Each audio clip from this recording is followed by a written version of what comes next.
అలాగే తీసుకుంటే కళ్యాణమస్తు స్కీమ్ అది కూడా అమలు చేయలేదు. అలాగే పండగ కానుకల స్కీమ్ అమలు చేయలేదు. దీపంలో సగం అమలు చేయలేదు. ఇన్ని స్కీములు ఇస్తామని చెప్పి అమలు చేయలేదు సరికదా. ఇప్పుడు మహిళల పేరుతో ఇస్తామన్న ఒక పెద్ద పథకానికి స్కామ్ గా మార్చేశారు. అదే కుట్టు మిషన్స్ ట్రైనింగ్ స్కీమ్ అనేది ఒకటి పెట్టారు. అందులో ఏకంగా మొదటి విడతలో 157 కోట్లు దోపిడీ చేయడానికి వీళ్ళు ప్లాన్ చేసి ఓవరాల్ గా 245 కోట్లు 50 రోజుల్లో దోచుకోవడానికి వీళ్ళు ప్లాన్ చేశారంటే ఎంత దారుణమో, మహిళల్ని మోసం చేయాలనుకోవడం ఎంత దురదృష్టకరమో మనం అర్థం చేసుకోవచ్చు. ఈ రోజు ఒక్క మహిళల్లో ఈ వర్గం ఆ వర్గం అని లేదు. బీసీలు, కాపులు, రెడ్లు, అలాగే కమ్మ, క్షత్రియ, వైశ్య అంటే ఎకనామికల్లీ బ్యాక్వర్డ్ క్లాస్ లో ఉన్న మహిళలకు కూడా అందరికి కూడా ఈ కుట్టు మిషన్లు ట్రైనింగ్ ఇస్తామని చెప్పి వీళ్ళు అందులో పెద్ద స్కామ్ కి తెరలేపడం నిజంగా చాలా దురదృష్టకరం. ఈ రోజు రాష్ట్రంలో తీసుకుంటే అప్పుల్లో ఒకవైపు రికార్డు సృష్టిస్తూ ఉన్నారు, ఇంకోవైపు అవినీతిలో రికార్డు సృష్టిస్తూ ఉండే పరిస్థితి మనకు కనిపిస్తూ ఉంది. అసలు అక్షర క్రమంలో ఆంధ్రప్రదేశ్ నంబర్ 1 స్థానంలో ఉంది. తీసుకుంటే అవినీతిలో కూడా ఈ రోజు నంబర్ 1 స్థానంలో ఈ కూటమి ప్రభుత్వం అధికారంలోకి వచ్చాక తీసుకొచ్చిన పరిస్థితి మనం చూసాం. ఎన్నికల టైంలో సూపర్ 6 హామీలు అని చెప్పారు. ఇప్పుడు అధికారంలోకి వచ్చాక సూపర్ స్కామ్స్ అమలు చేస్తూ ఉండే పరిస్థితి మనం చూస్తూ ఉన్నాము. ఎన్నికల టైంలో బాబు షూరిటీ భవిష్యత్ గ్యారంటీ అన్నారు. ఈ రోజు బాబు షూరిటీ అవినీతి గ్యారంటీ అన్న టైపుగా వీళ్ళు పరిపాలిస్తూ ఉండే పరిస్థితి మనం చూస్తూ ఉన్నాము. అలాగే తీసుకుంటే తెలుగుదేశం పార్టీ కాస్త ఇప్పుడు తెలుగు దోపిడీ పార్టీగా మారిపోయిన పరిస్థితి.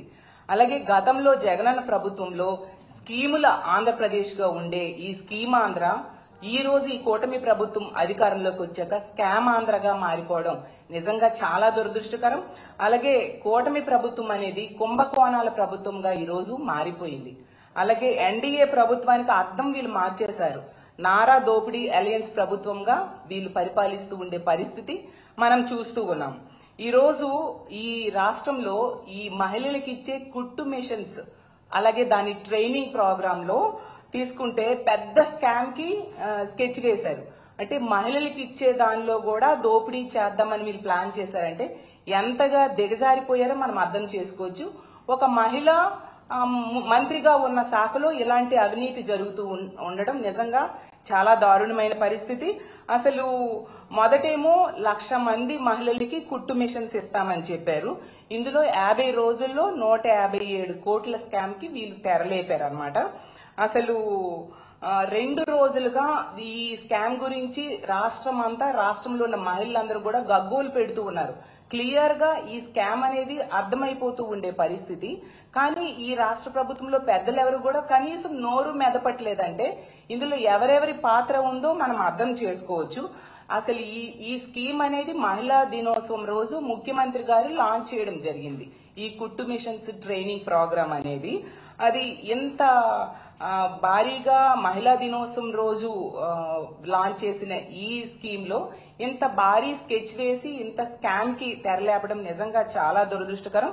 గతంలో జగనన్న పాలనలో తీసుకుంటే మనం చూసాం ఈ బీసీ మహిళల కోసం ఆసరా ఇచ్చేవారు, చేయూత ఇచ్చేవారు, అలాగే 0 వడ్డీ, అమ్మఒడి పథకం అమలయ్యేది. అలాగే మహిళల కోసం ఇళ్ల పట్టాలు ఇచ్చేవారు, ఇల్లు నిర్మాణం చేసి ఇచ్చారు. అలాగే తీసుకుంటే పెళ్లి కానుక, ఫీజు రియంబర్స్మెంట్ ఇన్ని బీసీ మహిళలకు ఇచ్చేవారు. అవన్నీ కూడా ఈ కూటమి ప్రభుత్వం అధికారంలోకి వచ్చాక ఎత్తేయడం జరిగింది.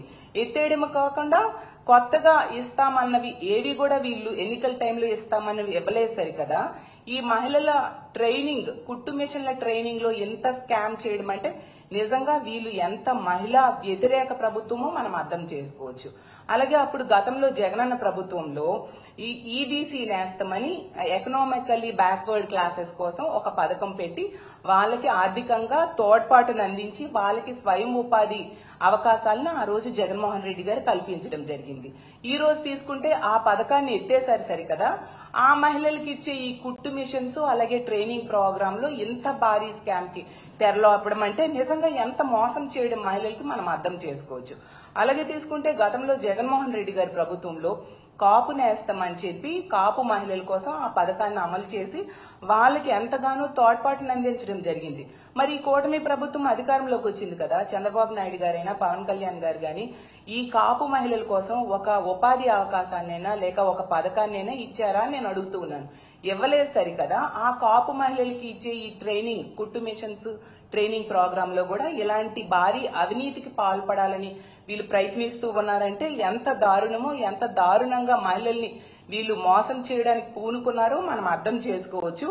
అసలు ఈ రాష్ట్రంలో తీసుకుంటే ఈ ప్రభుత్వం అధికారంలోకి వచ్చాక ఎన్నో కుంభకోణాలు, ఒకవైపు ఇసుకలో కుంభకోణం చూస్తూ ఉన్నాం, మట్టిలో కుంభకోణం చూస్తున్నాం, మద్యంలో కుంభకోణం చూస్తున్నాం, వర్షా భూముల్లో కుంభకోణం చూసాము, అలాగే అమరావతి టెండర్లో కుంభకోణం చూసాము, అలాగే కాంట్రాక్ట్ పనుల్లో కుంభకోణం మనం చూస్తూ ఉన్నాము, చెరువు పనుల్లో కుంభకోణం చూస్తూ ఉన్నాము, అలాగే గోకులాల నిర్మాణంలో కూడా కుంభకోణం చూస్తూ ఉన్నాము, విద్యుత్ కొనుగోలు ఒప్పందాల్లో కూడా కుంభకోణం చూస్తున్నాం. ఇవన్నీ సరిపోవన్నట్టుగా మహిళలకి ఇచ్చే కుట్టు మిషన్స్ ట్రైనింగ్ లో కూడా వీళ్ళు కుంభకోణం చేయాలనుకోవడం నిజంగా చాలా దారుణమైన పరిస్థితిని నేను భావిస్తూ ఉన్నాను. అసలు వీళ్ళు శిక్షణ పెట్టిందే బీసీలకు, ఈబీసీలకు, కాపు మహిళలకి 1,00,000 మంది మహిళలకి ట్రైనింగ్ ఇద్దామనేసి అనుకున్నారు. ఈ కుట్టు మిషన్ స్కీమ్ ని కూడా కమిషన్స్ కి కల్పతరువుగా వీళ్ళు మార్చేశారు. అంటే ఎంత దారుణమైన పరిస్థితి నెలకొందో మనం అర్థం చేసుకోవచ్చు. అసలు ఆడబిడ్డల సొమ్ము తినడానికి ఈ కూటమి ప్రభుత్వంలో ఉన్న పెద్దలకి అసలు సిగ్గు అనిపించట్లేదా అని నేను అడుగుతూ ఉన్నాను. ఈ రోజు తీసుకుంటే 1,00,000 మంది మహిళలకి వీళ్ళు ఏం చెప్పారు, ఈ 1,00,000 మంది మహిళలకి శిక్షణ కోసం 230 కోట్లు కేటాయించారంట. ఓకే, మంచిదే. అసలు కుట్టు మిషన్ కి అవుతుంది, ఒక కుట్టు మిషన్ కి 4,000, సుమారుగా చెప్తున్నా 4,300 కోట్లు, ట్రైనింగ్ కోసం 3,000 రూపాయలు, అలాగే కుట్టు మిషన్ ఒక కుట్టు మిషన్ 4,300 రూపాయలు, అంటే టోటల్ గా తీసుకుంటే 7,300 రూపాయలు. కానీ ఈ కుట్టు మిషన్ ట్రైనింగ్ ప్రోగ్రామ్ కి ఒక్కొక్క లబ్ధిదారులకి వీళ్ళు కేటాయించింది 23,000.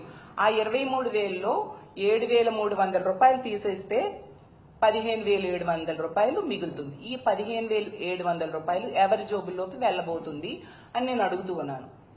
అంటే 7,300 రూపాయలు, సుమారుగా 1,000 రూపాయలు అటు ఇటులో సరిపోయే అమౌంట్ ని వీళ్ళు అంత ఎక్కువ అమౌంట్ కి కోట్ చేసి ఎందుకు ఇచ్చారు? ఎంత క్లియర్ గా స్కామ్ అనేది రాష్ట్రంలో ఉన్న ప్రతి ఒక్కరికి కూడా అర్థమవుతూ ఉండే పరిస్థితి. ఈ రోజు తీసుకుంటే ఈ శిక్షణ పేరుతో 50 రోజుల్లోనే ఈ మొదటి విడతలో 157 కోట్లు దోచుకోవడానికి వీళ్ళు ప్లాన్ చేయడం జరిగింది. అసలు టెండర్ నిబంధనల ప్రకారం బీసీ, ఈడబ్ల్యూఎస్, కాపు మహిళలకి టైలరింగ్ శిక్షణ కోసం అయితే ప్రారంభమైన 15 రోజులకి 33% విడుదల చేయాలి.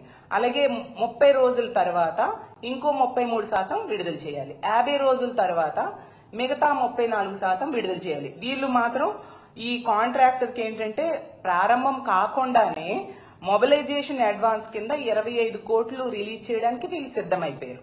అప్పుడే మనకు అర్థమవుతుంది ఎలా లబ్ధి చేకూర్చడానికి, కాంట్రాక్టర్ కి ఏ విధంగా లబ్ధి చేకూర్చడానికి వీళ్ళు ప్రయత్నిస్తున్నారు అనే విషయం మనకు అర్థమవుతుంది.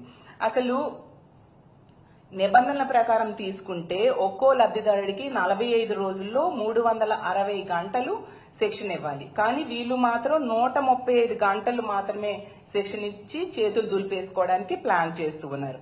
కనీసం ట్రైనింగ్ కిట్ కూడా ఇవ్వని పరిస్థితి మనం చూస్తూ ఉన్నాం ఈ శిక్షణ కార్యక్రమంలో. అలాగే అసలు నిజం చెప్పాలంటే గవర్నమెంట్ సంస్థలు ఉన్నాయి కుట్టు మిషన్స్ ట్రైనింగ్ ఇవ్వడానికి. తీసుకుంటే society for employment generation and enterprises development in Andhra Pradesh, SEEDAP ఉంది కదా. అలాగే తీసుకుంటే ఆంధ్రప్రదేశ్ పారిశ్రామిక సాంకేతిక కన్సల్టెన్సీ సంస్థ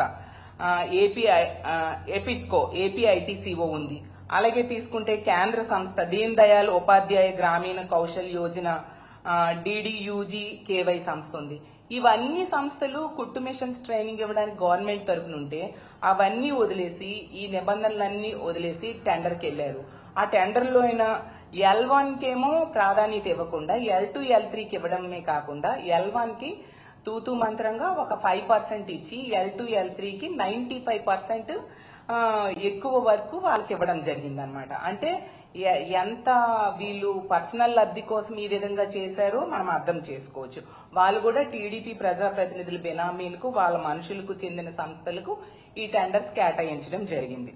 అసలు మేము అందుకే ఇంత క్లియర్ గా అర్థమవుతూ ఉంది, వీళ్ళు దోచుకోవడానికి ప్లాన్ చేశారు. 23,000 రూపాయలు కేటాయిస్తే ఒక లబ్ధిదారుడికి అయిన ఖర్చు కేవలం 7,300 రూపాయలు, అంటే 15,700 రూపాయలు ఎటువైపు డైవర్ట్ చేయడానికి వీళ్ళు ప్లాన్ చేస్తున్నారు అనేది క్లియర్ గా అర్థమవుతుంది. కాబట్టి ఇంత చిన్న విషయము రాష్ట్రంలో ఉన్న ప్రతి ఒక్కరికి అర్థమవుతున్న విషయం ఈ ప్రభుత్వ పెద్దలకి అర్థం కావట్లేదా, అర్థమయ్యి అర్థం కానట్టుగా ఎవరి లబ్ధి కోసం ఏమీ మాట్లాడకుండా వీళ్ళు ఉన్నారు. దీన్ని మేము తీవ్రంగా వ్యతిరేకిస్తూ ఉన్నాము. మా వైఎస్ఆర్ కాంగ్రెస్ పార్టీ తరఫున మేము డిమాండ్ చేస్తూ ఉన్నాము, దీని మీద ఏసీబీ కేసు పెట్టాలి, విచారణ చేయాలి. అసలు ఈ శాఖకి ఒక మహిళ మంత్రిగా ఉన్నారు, ఆవిడ ప్రతిదానికి కూడా తెగ స్పందించేస్తూ ఉంటారు. మరి ఒక మహిళలకి ఈ రాష్ట్రంలో ఉన్న 1,00,000 మంది మహిళలు, మొదటి విడతలో 1,00,000 మంది, రెండో విడతలో ఇంకో 50,000 మంది కోసం ప్లాన్ చేస్తూ ఉన్నారు. అమ్మ మీరు ఎందుకు మాట్లాడట్లేదు? ఇందులో ఎవరి పాత్ర ఎంతో నిగ్గు తేల్చాల్సిన అవసరం మీకు ఉందా లేదా నేను అడుగుతూ ఉన్నాను. ప్రజలకి వాస్తవాలు చెప్పాల్సిన బాధ్యత ఒక మహిళా మంత్రిగా మహిళలకు జరుగుతున్న అన్యాయం మీద వాస్తవాలు ప్రజలకి చెప్పాల్సిన బాధ్యత మీకుందా లేదా నేను ప్రశ్నిస్తూ ఉన్నాను. 2 రోజులుగా ఎంత చర్చ జరుగుతుంది, అసలు గగ్గోలు పెడుతూ ఉన్నారు రాష్ట్రంలో ఉన్న మహిళలు. పెడుతుంటే మీరు ఎందుకు మాట్లాడలేదు? అంటే ఇందులో ఎవరి పాత్ర ఉంది, ఎవరి పాత్ర బయటకు వస్తుందని మీరు మాట్లాడలేదని నేను ప్రశ్నిస్తూ ఉన్నాను. వెంటనే ఈ టెండర్ ని రద్దు చేయాలని మేము డిమాండ్ చేస్తూ ఉన్నాము. కొత్తగా టెండర్స్ కాల్ఫర్ చేయాలి, లేదా గవర్నమెంట్ సంస్థలకి ఇప్పుడు సీడాప్ అయినా ఎపిడ్కో లాంటి సంస్థలకి ట్రైనింగ్ కి ఇచ్చేస్తే ఏ బాధ ఉండదు, ఇలాంటి స్కామ్లు జరిగే అవకాశం ఉండదు. ఎందుకు గవర్నమెంట్ సంస్థలు నుంచుకొని ప్రైవేట్ సంస్థలకి ఎక్కువ కోట్ చేసి ఇస్తున్నారు? కాబట్టి వీటిని అర్జెంట్ గా రద్దు చేయాల్సిన బాధ్యత మీ మీద ఉంది, ప్రభుత్వ పెద్దల మీద ఉందని తెలియజేస్తూ ఉన్నాను. ఇది నిజం చెప్పాలంటే ఇది మరో స్కిల్ డెవలప్మెంట్ స్కామ్ లాంటిదిగా కనిపిస్తూ ఉంది. అసలు ఖచ్చితంగా దీని మీద ఎంక్వైరీ చేయాలి, బాధ్యుల మీద చర్యలు తీసుకోవాలి. ఈ ట్రైనింగ్, కుట్టు మిషన్స్ ట్రైనింగ్ ప్రోగ్రామ్ అనేది పారదర్శకంగా రానున్న రోజుల్లో జరిగేట్టుగా చేయాల్సిన అవసరం ఈ ప్రభుత్వం మీద ఉంది. అంతవరకు ఇదే కనుక అవినీతి కొనసాగితే మేము అడ్డుకుంటాము, దీని మీద పోరాటం చేస్తామని తెలియజేస్తూ ఉన్నాను. ఇంత దారుణంగా ఈ రాష్ట్రంలో ఉన్న మహిళలకి, నమ్మి ఓట్లేసిన మహిళలకి మీరు మోసం చేయడం చాలా దారుణం. మా వైఎస్ఆర్ కాంగ్రెస్ పార్టీ దీని మీద పోరాటం చేస్తూ